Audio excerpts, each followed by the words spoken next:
Hello guys! Welcome back to my YouTube channel!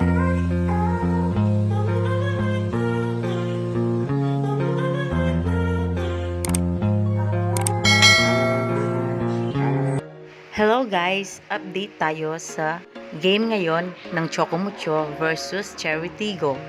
Grabe ang dagsa ng fans sa Pasig City, Iloilo. At ganito ang ganap sa loob ng Pasig City Arena. Punong-puno ng tao at ang sigaw lahat nila ay Let's Go Titans. Kahit sa ang lugar talaga maglaro, ang Choco Mucho ay talaga namang dinadagsa sila ng maraming fans. Warm up pa lang ay talaga namang hiyawan na ang mga tao. Sobrang excited na silang magsimula ang laro. At nung mag-umpisa na ang laro ay talaga namang bigay todo ang magkabilang koponan. Nagpalitan ng mga malalakas na palo. At heto na nga ang magandang balita. Sa first set, nakuha ng Choco Mucho ang score.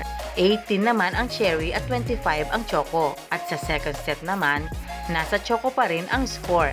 Magkadikitan lang ito, pero nakuha pa rin ng Choco ang second set. Abangan pa natin ang third set kung sinong mananalo.